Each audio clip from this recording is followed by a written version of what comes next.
Good morning, members. I call Committee of Supply Section A to order. We're meeting today to consider the estimate of the Ministry of Citizen Services. I now recognize the Minister to move the vote. Thank you, Chair. I move that vote number 21 be it resolved that a sum not exceeding $604,304,000 be granted to Her Majesty to defray the expense of the Ministry of Citizen Services Ministry operations to the 31st of March 2022. Minister, do you have any opening remarks? Thank you, Chair. I will take a few minutes to just do a couple brief remarks. It is an honor to be here today with everyone on the territory of the Lekwungen-speaking people, including the Songhees and the Esquimalt First Nations.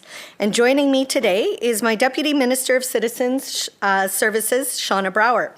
Now, she leads an incredible team at the Ministry of Citizen Services who are dedicated to improving services for people and making life better for British Columbians. And our executive team is joining us virtually today.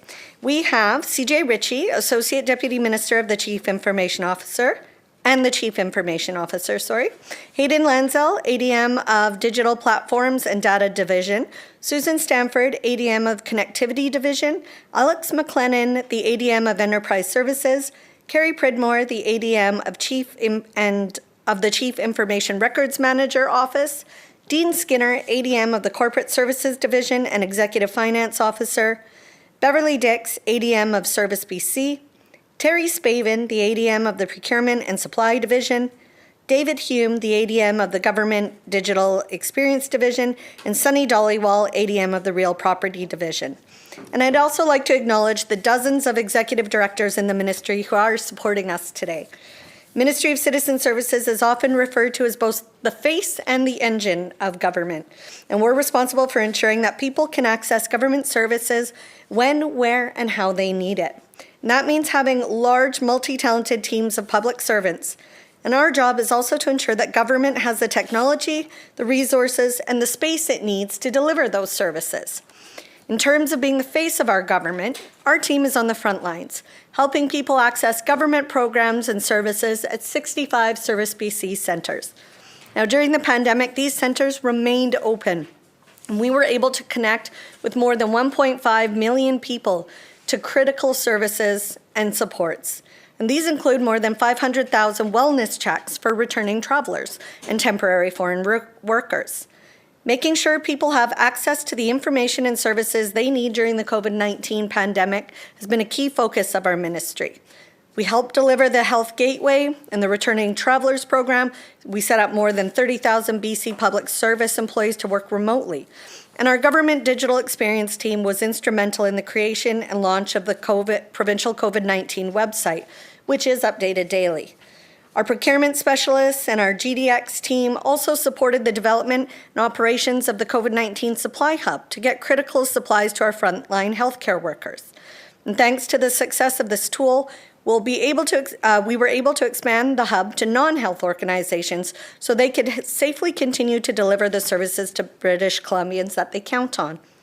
Our ministry works to maintain government IT networks, to keep people's information safe, and to ward off cyber attacks. And on any given day, our ministry fields about 372 million unauthorized attempts to access BC government networks, systems, and data. Managing and ensuring the safety of government-owned and leased real estate is another important area of what my ministry does, and that includes about 1,800 properties, such as office buildings, warehouses, and courthouses. Improving internet access and highway cellular services for people in rural and Indigenous communities is another key focus of our ministry's work. And I'm delighted that the connectivity file has returned to Citizen Services after it took a brief tour at Jobs, Economic Recovery and Innovation for part of last year. Building on the province's recent one-time investment of $180 million, Budget 2021 does provide $10 million this year as part of a $40 million over 3 years in stable base funding to support connectivity. And the Connecting British Columbia program is making record investments to help people in rural Indigenous communities and businesses succeed through the pandemic and into the future. We're expecting the British Columbia, Connecting British Columbia funded projects to expand cellular services along highways, which will triple more than our initial goal. And finally, through our procurement strategy, we've also made it easier for companies of all sizes to work with government. We're using government's buying power to create jobs, help rebuild our economy, and provide benefits to people and harness the made in BC technology. So I'm very proud of the work and the team at Citizen Services and the important work that they do. I want to thank our frontline Service BC workers and warehouse staff, all my ministry employees, because it's their expertise and guidance and dedication that helped us all fight COVID-19 and keep British Columbians safe and back on track. And I know we're not going to recover overnight, but by focusing on these things that matter, we're going to help keep making progress so we can see brighter days ahead. And with that, I'm looking forward to answering the members' questions. I now recognize the member of Abbotsford South. Would you like to make any opening remarks? Well, thank you very much. And, you know, I agree with the minister. We are living in incredibly challenging times. COVID-19 has literally turned everything upside down, but it also has brought the importance of this ministry to those that are now forced to work from home. So it's a very, very, very challenging portfolio, and I acknowledge that the work that the ministry is doing.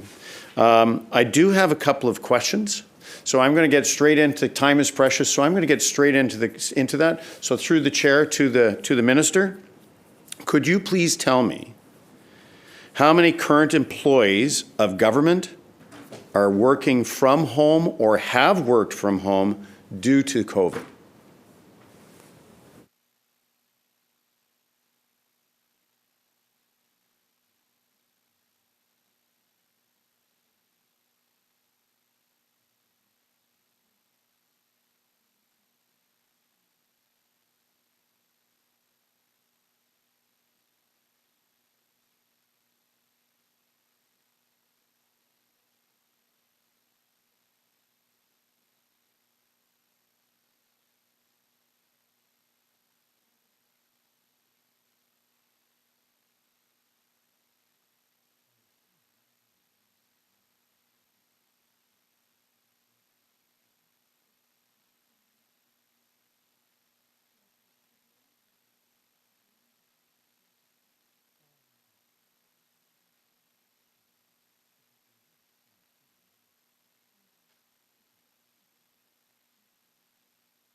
Minister?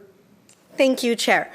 So there are 30,000 government employees here in British Columbia. Dr. Henry did ask at the beginning of the pandemic that those who could work from home should work from home, and so that does change on any given day. So it's not, we're not able to give an exact number of what that today would be, for example, but upwards up to potentially 25,000 people could be working from home on any given day, depending. Through the chair to the minister, thank you so much for that. That's quite helpful. So of that approximately 25,000, could you tell me, please, how many are working from personal home computers and how many have been actually provided with government devices? We only have 10 people. We only have 10 people right now, right? We only have 10 people. We should have 11, not including me. 10's quorum, though. Yeah.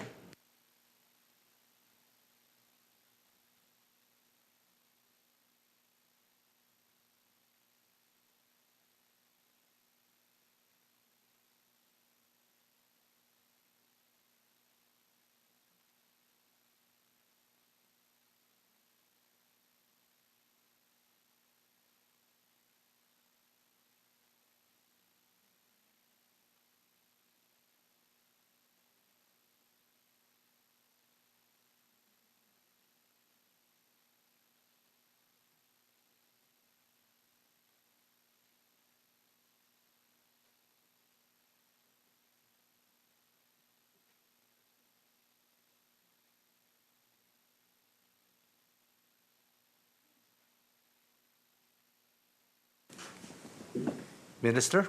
Thank you, Chair. And so to the member, there's a couple things I'm going to give the member right now, too, because I think it might help on this line of questioning. I'm sure the member has a few questions that he might actually get answered in this. And so, as I said to the member, up to 25,000 could be working remotely. That's not the number. We're not saying 25,000 are. It's up to, could potentially be working. So since March of 2020, we've been instrumental in supporting that work. Prior to the pandemic, working remotely had not been a standard practice across BC's public service. Most employees worked from a permanent office location. So prior to the pandemic, on average, an average work week had fewer than 4,000 people using a VPN. And anecdotally, fewer than 1,000 people worked from home on any given day. So after the BC government declared the state of emergency on March 18th, 2020, VPN was expanded to support up to 35,000 employees if they needed to connect remotely. The Office of the Chief Information Officer is continuing to work with ministries to ensure that employees have the tools they need and that all members who need them have been provided laptops and access to that VPN. So members have access to devices, government devices who need them, and they have access to the VPN to make sure that they're connecting from home safely to do their government work. Member? Thank you very much. Through the chair to the member, thank you for that. So can you please tell me whether or not anyone is working from a home device, or are all of those been government issued?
Minister? Thank you, Chair.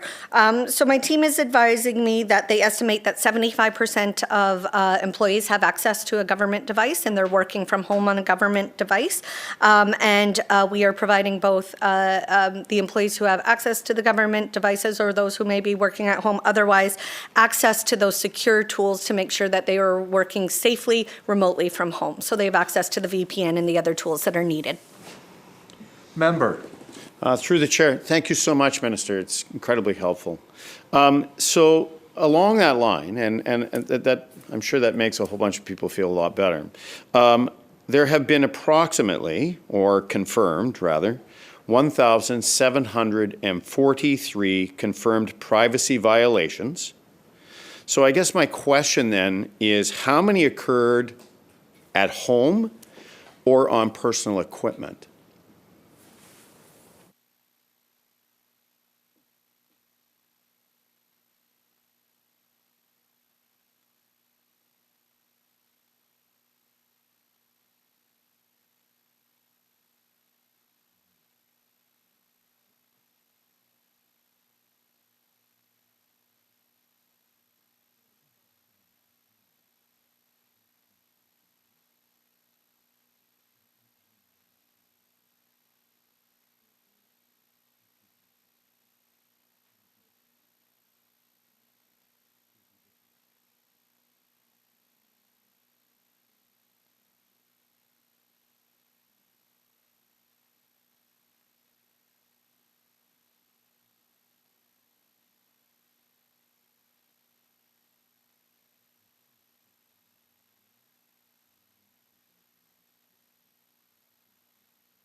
Minister. Thank you, Chair. And through you to the member. So privacy incidents can happen in a number of ways, those reports and those complaints, and it doesn't necessarily attach to a device.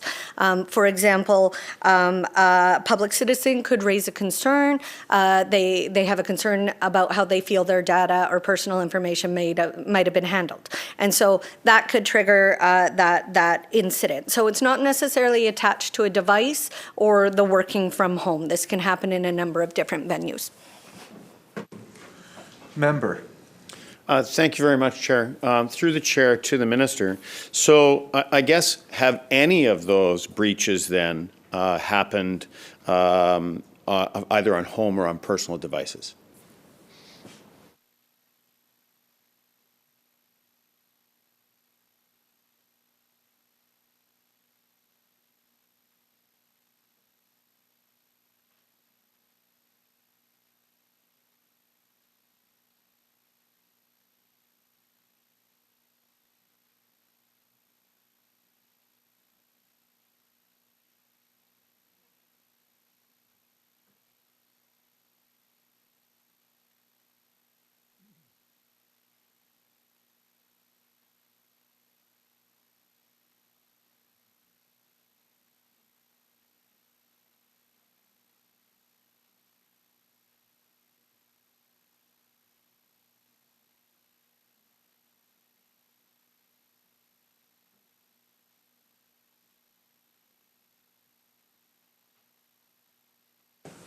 Minister.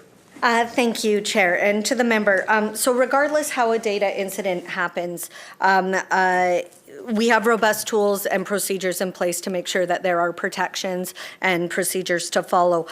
We do not have a data field that captures whether or not something, one of the incidents is being claimed due to a home device or working from home. That's not something we currently capture. Member. Thank you, Chair, and through the Chair to the Minister, thank you so much for that. So privacy breaches, as I'm sure you're aware, have been happening with more regularity and are expected to continue, according to the BC Auditor General. British Columbians are, rightly concerned about identity theft especially. Life Labs and TransLink are now working with the Privacy Commissioner's Office, who has also noted the increase in breaches in the last year.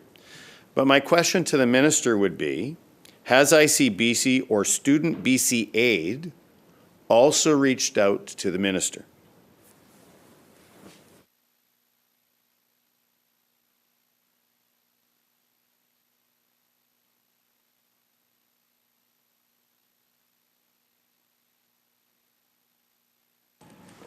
Minister. Thank you. And to the member, yes, both ICBC and the Student Services, our security team reached out and worked with both of those agencies to ensure that we provided support.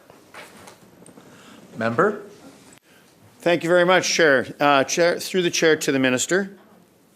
So if they've reached out then, what information was actually impacted, and have those impacted actually been contacted?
Minister. Oh, I apologize.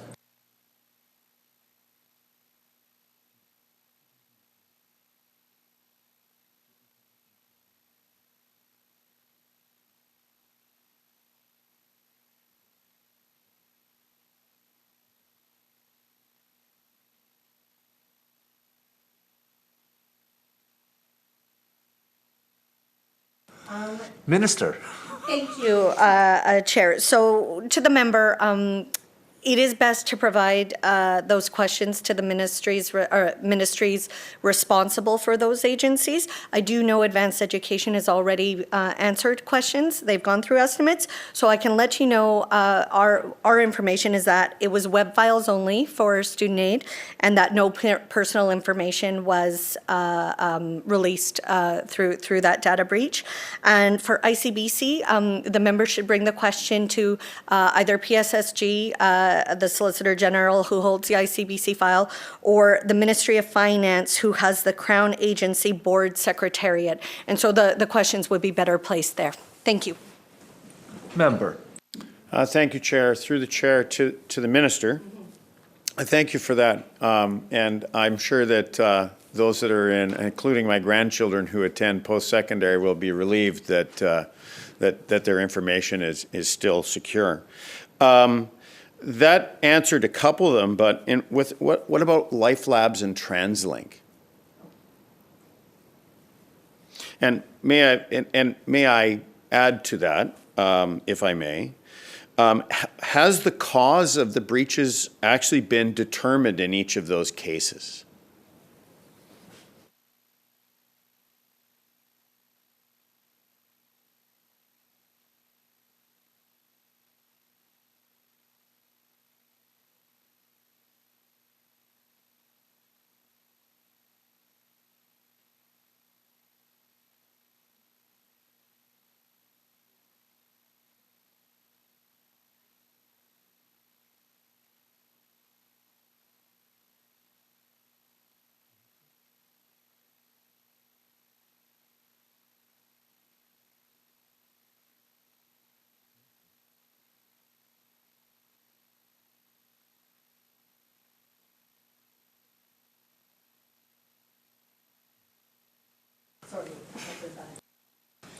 Minister. Great. Thank you, Chair. So through to the member, I just do want to let him know that overall reports of breaches, actual breaches, is down, and that the incidence of significant breaches remain very low. And so that's good news for British Columbians and for the member to know. Again, Life Labs, best question posed to the Minister of Health, and TransLink to the Minister of Environment, who has TransLink still in the file, I believe is the Minister of Environment. But for the members' information, we do always provide support. We always make sure that we're reaching out to these agencies to provide any technical support that our government can help with and that our data and technical team can support. But the agencies themselves and the ministries responsible are responsible for those questions and for answering the member. But thank you. Member. Thank you very much, Chair, and through the Chair to the Minister. So I guess what the second part of my question, which I did not hear an answer to, was, has the cause of the breaches been determined? And I'm curious, the Minister has answered with regards to student services, but not with regards to ICBC. And I would think that all breaches concerning the importance of what's going on would actually, that the Minister would actually have some answers for. And I guess the citizens of British Columbia are curious to make sure that the proper measures are being put in place. So I'll go back to, was the cause of the breaches actually determined? Minister. Thank you, Chair, and to the member. So I did provide the member a little bit of information for advanced education because I know that they have already been up in estimates, and so I wanted to provide the information I have. It's practice in this House to redirect the questions to the ministers who are responsible for those agencies to make sure you're getting those fulsome answers, and the member will have ample opportunity during that time to either pass the member's questions questions to the appropriate critic on the file, or the member has the ability to come in the House and ask the questions himself as well, because I want to make sure the member gets everything that he needs. So thank you, member, for the concern. Member? Thank you, Chair, and thank you for the answer, and I'll definitely be doing that and following up, so thank you so much.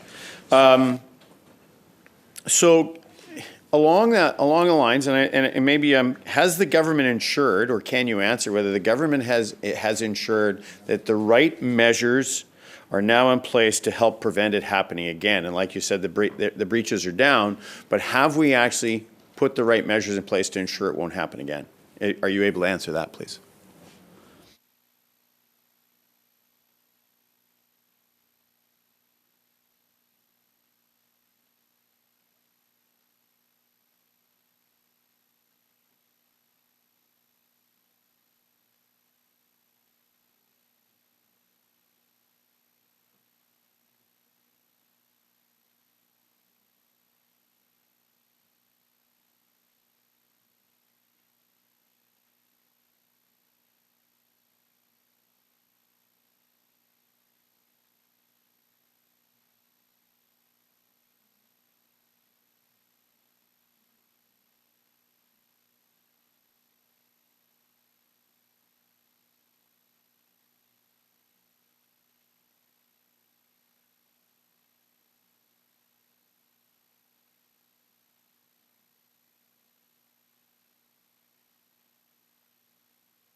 Minister. Thank you. So for the member's question, it is important to start off by saying that the protection of government data and our networks is absolutely a priority, top priority for this government, especially when it does concern the personal information of British Columbians. We need to make sure that British Columbians have faith that their system and their information are safe. And so we do have the Office of the Chief Information Officer, and who provides government with strategic leadership in IT security. So she leads that team of experts where we have those systems in place to protect our networks, because that does operate 24 hours a day, 7 days a week, all year. So we have everything that's required and more, making sure that we have firewalls, anti-intrusion prevention systems, antivirus software, vulnerability scanning programs in there. But what the member wants to know is that each year, government invests $25 million actually in upgrade in security and cybersecurity tools, so that we are preventing, detecting, and responding to cyber attacks. And that number increases every year to make sure that we are investing in it. We do work in collaboration with each of those agencies, through you, Chair, to the member, to make sure that there is a post-review done, that there are lessons learned, and then there's a report back done throughout those agencies. And so we help with that. We do work in collaboration and provide our expertise within government. And so for the member, there are those lessons learned that happens and those report back, and we move from there. Member. Thank you so much, Chair. Through to the Minister. So we've recently watched ransomware go rampant. As a matter of fact, if we take a look on the eastern seaboard, what chaos that has caused with regards to a pipeline. So I think that British Columbians would want to know, especially when it comes to some of our infrastructure, that we have done a thorough assessment. And have we identified any weak spots?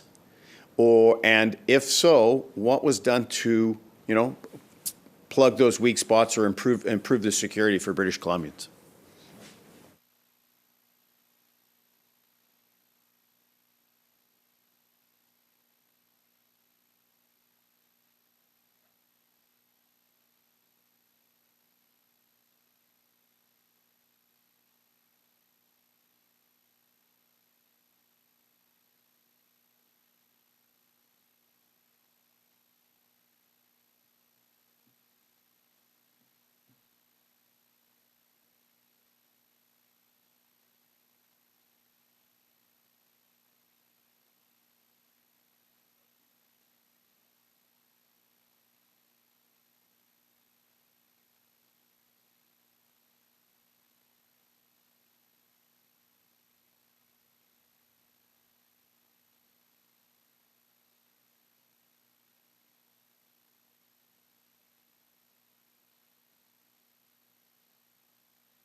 Minister.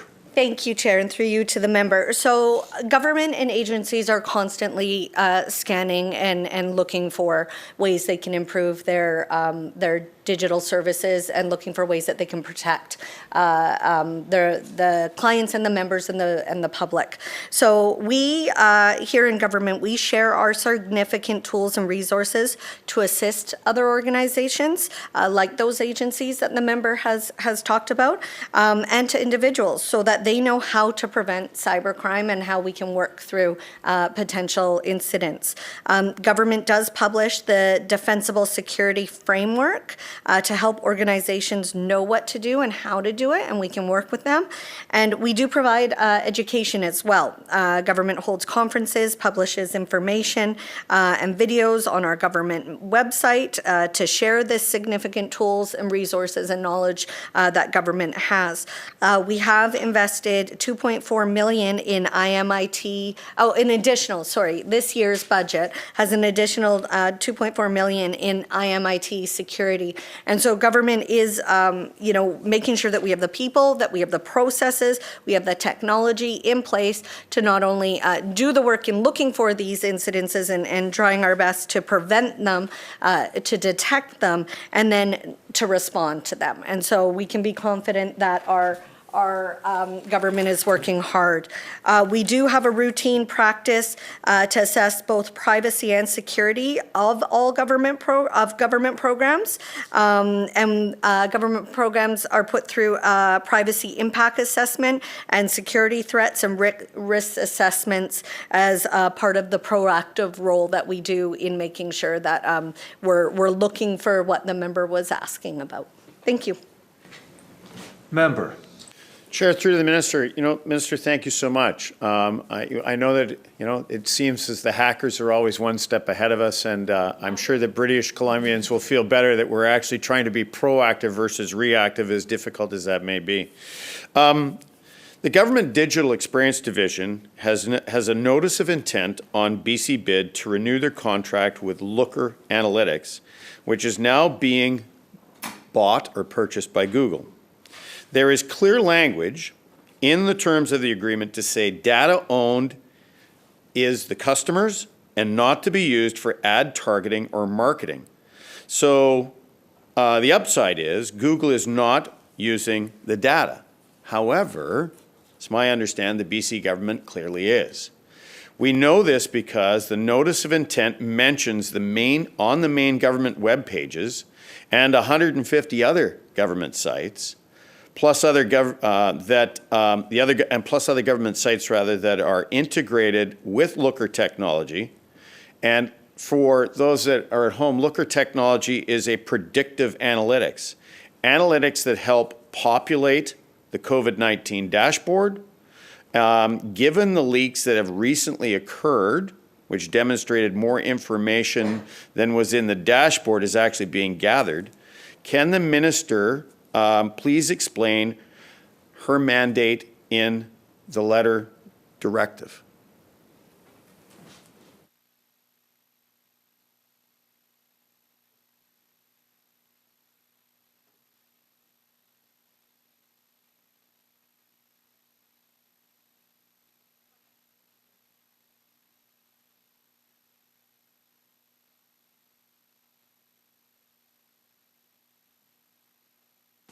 Minister. Thank you, Chair. Just for the member, this question will take a couple of minutes to go source the answer. So if he would, if through you to the member, just please stand by for a moment. Thank you, Minister.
Minister.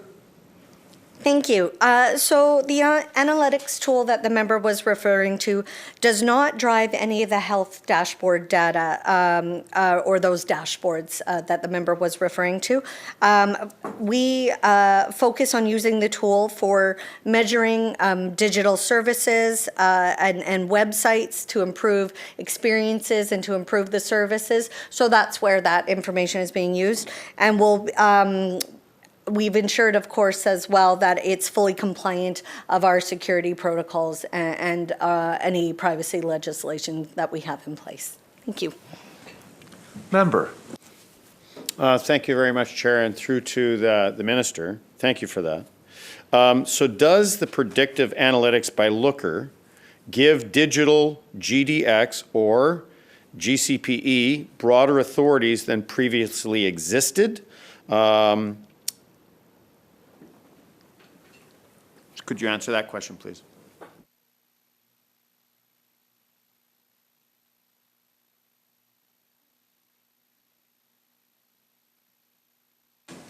Minister.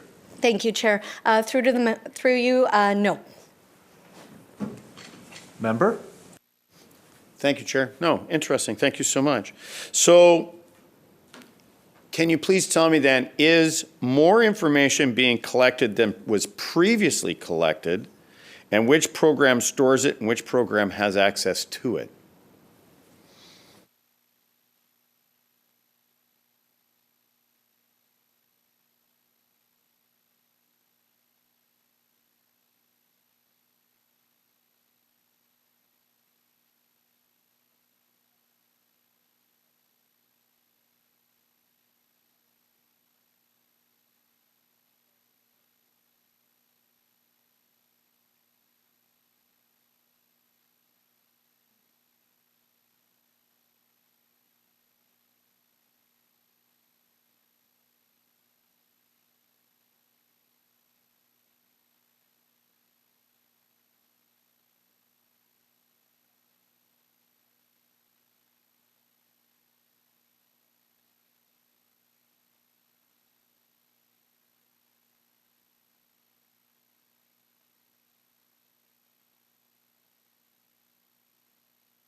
Minister. Thank you, Chair. Wow, our time has gone quickly here this morning. Excellent. Through you, Chair, to the members. So just want to make sure that we don't blur GDX and GCP. GCP is entirely separate, the communications area of government. GDX is that government digital services that does rest in my ministry. And so there is no blurring of the two in there. So just want to make sure that that is clear. So government doesn't collect any more information than is required to understand the programs. And very specifically to the member's question. So the volume has increased because the volume of engagement has increased on our government websites, but the type of information has not increased. So we have an increase in volume because we have, many more services now that we're offering, such as the affordable childcare benefit. And so we're collecting information about how people use that tool, how they're navigating through the website, and that there is an increase in that volume. And I know the member's going to have more questions, but we need to take a pause here. Honourable Chair, I move that the committee rise and report progress and ask leave to sit again. Members, a vote is about to take place, and those participating remotely should prepare their voting card and also turn on the camera. Thank you. Members, the question is that a committee rise, report progress, and seek leave to sit again. Those in favor indicate aye. Aye. Aye. Those opposed indicate nay. Motion is carried. Thank you, member. The committee is now standing adjourned.